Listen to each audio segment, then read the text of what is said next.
Baik,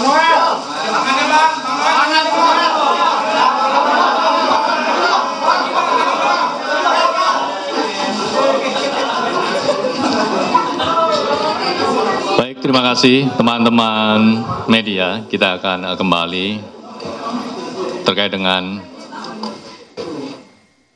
penjelasan lengkap mengenai kegiatan tangkap tangan dugaan pemerasan terkait pengurusan sertifikat keselamatan dan kesehatan kerja di lingkungan Kementerian Ketenagakerjaan. Kepada Pak Ketua, kami persilahkan. Terima kasih. Assalamualaikum warahmatullahi wabarakatuh. Selamat sore, salam sejahtera untuk kita semuanya, salam sehat. Saya langsung saja untuk efisiensi waktu. Jadi, sebagaimana tadi disampaikan bahwa ada kegiatan tangkap tangan di Kementerian Ketenagakerjaan. Ini berawal dari kami menganggap bahwa, dan saya yakin semua juga masyarakat menganggap bahwa tenaga kerja itu merupakan tulang punggung perekonomian negara. Sehingga kualitas dan ketangguhan sistem tata kelolanya menjadi salah satu kunci dalam upaya peningkatan ekonomi nasional. Saat ini Indonesia sedang berada pada periode produktif dengan bonus demografi yang menunjukkan tingginya jumlah sumber daya manusia yang berada pada usia kerja. Ini relevan dengan data dari BPS, Badan Pusat Statistik, yang menunjukkan rata-rata jumlah pekerja atau buruh dalam 5 tahun terakhir jumlahnya ada 137,39 juta orang per tahun. Adapun untuk tahun 2025 jumlahnya 145,77 juta orang atau 54% dari total penduduk Indonesia. Dari populasi tersebut, tenaga kerja atau buruh pada bidang dan spesifikasi pekerjaan tertentu itu diwajibkan memiliki sertifikasi K3, keselamatan dan kesehatan kerja, dalam rangka menciptakan lingkungan kerja yang aman, sehat, dan nyaman sehingga meningkatkan produktivitas para pekerja. Adapun pengukuran dan pengendalian lingkungan kerja harus dilakukan oleh personil K3 bidang lingkungan kerja yang memiliki sertifikasi, kompetensi, dan lisensi K3. Ironinya, ketika kegiatan tangkap tangan, KPK mengungkap bahwa dari tarif sertifikasi K3 yang sebesar Rp275.000, tapi fakta di lapangan menunjukkan bahwa para pekerja atau buruh harus mengeluarkan biaya hingga 6 juta rupiah karena adanya tindak pemerasan dengan modus memperlambat, mempersulit, atau bahkan tidak memproses permohonan pembuatan sertifikasi K3 yang tidak membayar lebih tersebut. Biaya sebesar 6 juta ini 2 kali lipat dari rata-rata pendapatan atau upah atau UMR yang diterima para pekerja dan para buruh tersebut. Oleh karena itu, penanganan perkara ini sekaligus sebagai pemantik untuk upaya pencegahan korupsi pada sektor ketenagakerjaan yang lebih serius ke depannya, agar pelayanan publik dapat terselenggara dengan mudah, cepat, dan murah, sehingga tidak merugikan masyarakat sebagai pekerja atau buruh sekaligus mendukung peningkatan ekonomi nasional. Saya lanjutkan dengan penjelasan tentang kegiatan tindakan penyelidikan atau tangkap tangan yang sudah dilakukan oleh Kedeputian Penindakan. Yang pertama, bahwa kegiatan tangkap tangan ini bermula dari laporan pengaduan masyarakat yang diterima KPK. Hal ini sekaligus sebagai bentuk kontribusi konkret dan dukungan publik dalam pemberantasan korupsi. Dari informasi yang dihimpun tersebut, pada hari Rabu dan Kamis, tanggal 20 dan 21 Agustus, tim KPK kemudian bergerak secara paralel di beberapa lokasi di wilayah Jakarta dan mengamankan sejumlah 14 orang, yaitu Saudara IBM, selaku Koordinator Bidang Kelembagaan dan Personil K3 tahun 2022 sampai dengan 2025. Kemudian GAH atau GAH, Koordinator Bidang Pengujian dan Evaluasi Kompetensi Keselamatan Kerja tahun 2022 sampai dengan saat ini. SB, Subkoordinator Keselamatan Kerja, Direktorat Bina K3 tahun 2020 sampai dengan 2025. AK, Subkoordinator Kemitraan dan Personil Kesehatan Kerja tahun 2020 sampai dengan sekarang.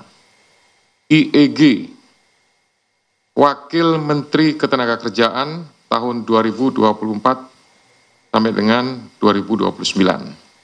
FRZ, selaku Dirjen Binwasnaker dan K3 pada atau sejak Maret 2025 sampai dengan sekarang. HS, Direktur Bina Kelembagaan tahun 2021 sampai dengan Februari 2025.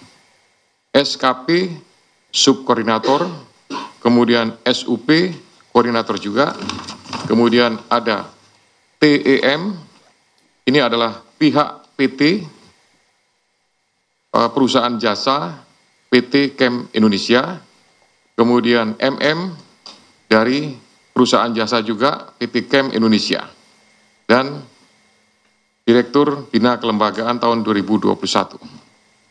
Yang lainnya karena tidak terkait maka tidak dilakukan pemeriksaan.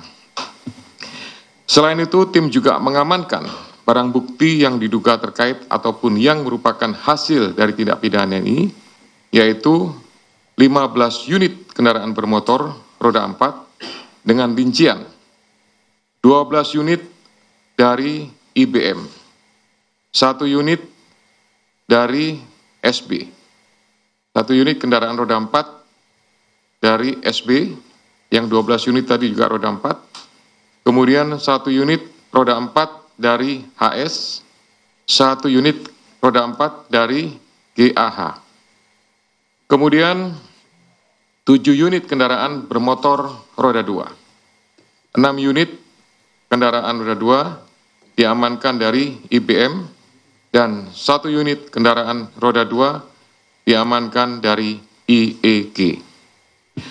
Kemudian ada juga uang tunai lebih kurang sekitar 170 juta dan ada 2.201 US dollar dan beberapa pecahan lainnya. Barang bukti tersebut dari pihak-pihak yang diamankan dalam kegiatan tangkap tangan ini jumlahnya cukup banyak dan mempunyai nilai yang cukup tinggi. Hal ini relevan bahwa praktik dugaan pemerasan ini sudah terjadi sejak beberapa periode waktu sebelumnya, diperkirakan dari tahun 2019 sampai dengan saat ini. Adapun konstruksi perkaranya, atas penerimaan uang dari selisih antara yang dibayarkan oleh para pihak yang mengurus penerbitan sertifikat K3 kepada perusahaan jasa K3 atau PJK3 dengan biaya yang seharusnya sesuai dengan tarif PNBP, kemudian uang tersebut mengalir ke beberapa pihak, yaitu sejumlah 81 miliar. Dengan rincian nanti akan didetailkan. Pada tahun 2019 sampai dengan 2024, IBM diduga menerima aliran uang sejumlah 69 miliar melalui perantara.